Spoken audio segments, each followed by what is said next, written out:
Le miroir de ma chambre affiche quelqu'un derrière moi. Le problème, c'est que je vis seul.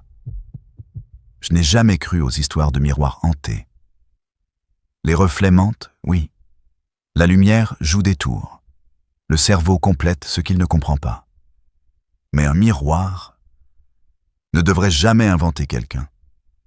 Je l'ai acheté il y a 3 jours. Un grand miroir ancien, cadre noir sculpté, trouvé sur une marketplace locale. Le vendeur était pressé. Trop pressé. Il m'a simplement dit « Évitez de le fixer trop longtemps ». J'ai cru à une blague. La première nuit, rien d'étrange. La deuxième, j'ai remarqué un détail. En me brossant les dents, j'ai vu un mouvement. Derrière moi. Un léger décalage. Comme si mon reflet avait une microseconde de retard. Je me suis retourné. Rien. Appartement vide. Silence normal. J'ai mis ça sur le compte de la fatigue. Mais le 3e soir, le reflet n'était plus en retard. Il était en avance. Je suis entré dans ma chambre. Le miroir était face au lit. J'ai allumé la lampe. Et pendant une fraction de seconde, j'ai vu quelqu'un debout derrière moi.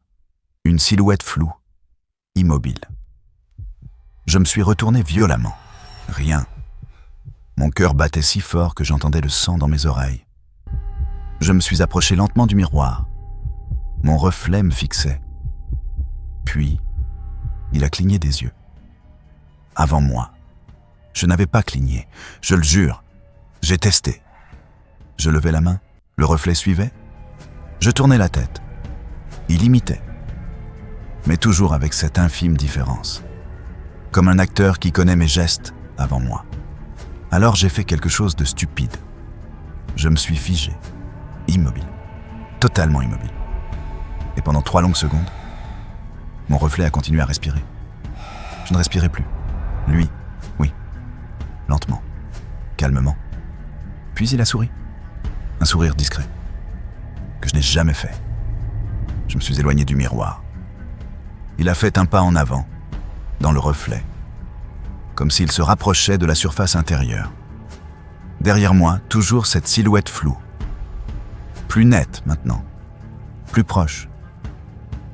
Elle n'était pas dans ma chambre. Elle était dans le miroir.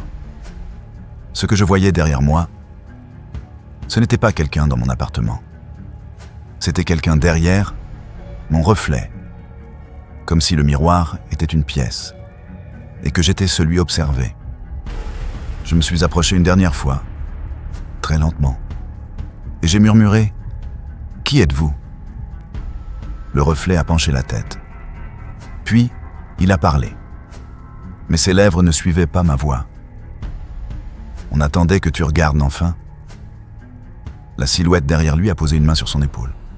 Ou plutôt, sur mon épaule, mais à l'intérieur du miroir. La lumière s'est éteinte. Un claquement sec, noir total. Quand j'ai rallumé, la chambre était normale, silencieuse. Le miroir reflétait le lit, la porte, le bureau, et quelqu'un debout devant. Mais ce n'était pas moi. Je regardais la scène.